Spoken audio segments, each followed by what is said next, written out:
Let's see this question. On a corner on a smooth horizontal surface are kept two masses m1 and m2 attached to a spring as shown. तो देखो question में क्या बोला जा रहा है कि ये स्प्रिंग से m1 और m2 मास को कनेक्ट करके इसको हमने अटैच कर दिया है। The spring has a spring constant of 150 newton per metre. Spring constant यहाँ पे कितना दिया है क्वेश्चन में, k इक्वल टू हमारा कितना गिवन है यहाँ पे 150 न्यूटन पर मीटर।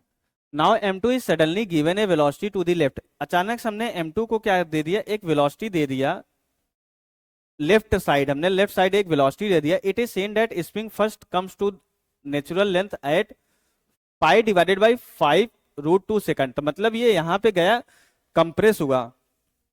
इस चीज को समझना कौन कौन सा टाइम दिया है क्वेश्चन में।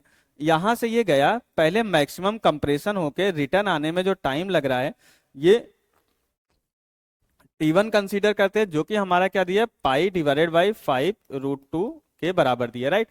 अब इसके बाद it next comes to natural length at. अब इसके बाद जब ये यहाँ पे आएगा तो इसके पास वेलोसिटी होगी, तो ये आगे फिर से फर्दर आगे जाएगा। फर्दर आगे अब कहाँ तक जाएगा, ये अपने एक्सटेंशन तक जाएगा। एक्सटेंशन से जाकर के फिर यहाँ तक आने में दूसरा टाइम दिया जो कि कितना है पाई डिवाइडेड बाई 10√2। अब देखो ये दोनों टाइम अलग अलग क्यों आ रहे हैं, अगर आप इस पे थोड़ा सा सोचें हम, क्योंकि पहले तो ये भी जा रहा था यहाँ तक और ब्लॉक तो यही आ जा रहा है, तो दोबारा स्प्रिंग को नेचुरल लेंथ में आने पे हमारा क्या हो रहा है कि अलग अलग टाइम क्यों लग रहा है। टाइम पीरियड तो दोनों के अब ये टाइम पीरियड तो हम नहीं बोल सकते, ये अलग अलग टाइम इसलिए लग रहा है जब ये ब्लॉक हमारा यहाँ वॉल से कनेक्ट था तो ये सिर्फ और सिर्फ हमारा m2 यहाँ से यहाँ तक गया था, ये कंप्रेस हो रहा था, ये ब्लॉक इस ब्लॉक का मूवमेंट नहीं हो रहा था। बट जब ये यहाँ से यहाँ नेचुरल लेंथ में आया उसके बाद जब ये इस तरफ गया तो इसकी वेलोसिटी इसको भी मिली, इसलिए यहाँ पे ये कम टाइम के लिए जो है नेचुरल लेंथ में अगेन आ गया।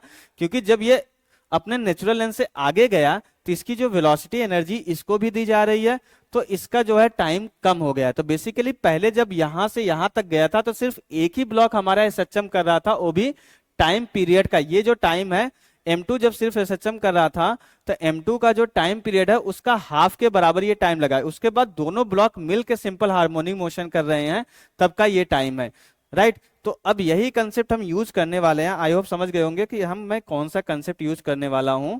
तो basically time period of spring block system, spring block system, right. Time period of spring block system. तो हमें कैलकुलेट करना, क्या करना है, m1 कैलकुलेट करना है, m2 की वैल्यू गिवन है हमें।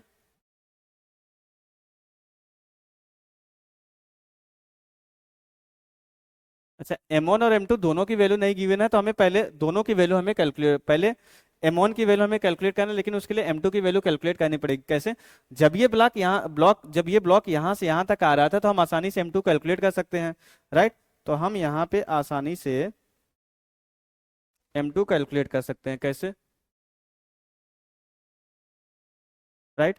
देखो जब ये ब्लॉक यहाँ से कंप्रेस होकर रिटर्न आया तो हमारा T1 टाइम लगा। T1 टाइम हमारा क्या है, बेसिकली ये जो T1 टाइम है 2 pi under root m2 divided by k का हाफ टाइम है, राइट। k यहाँ पे कितना दिया है 150 न्यूटन पर मीटर के बराबर दिया है। तो यहाँ से ये कितना हो जाएगा, T1 की जो वैल्यू आ जाएगी पाई अंडर रूट m2। m2 हमारा कितना है, अच्छा m2 ही कैलकुलेट करना है, और ये कितना है 150 के बराबर है, राइट। और T1 का टाइम जो लगा है हम यहाँ पे वो लिख सकते हैं, राइट। तो T1 हमें कितना लगा यहाँ पे पाई डिवाइडेड बाई 5√2, ठीक है। तो pi divided by 5√2 equal to कितना है हमारा यहाँ पे pi under root m2, pi under root m2 divided by 150। तब दोनों को स्क्वायर कर देंगे, पाई से पाई कैंसिल आउट हो जाएगा, तो m2 कितना हो जाएगा 150 डिवाइडेड बाई 50। तो m2 की वैल्यू कितनी आ गई 3 kg के बराबर आ गई, राइट।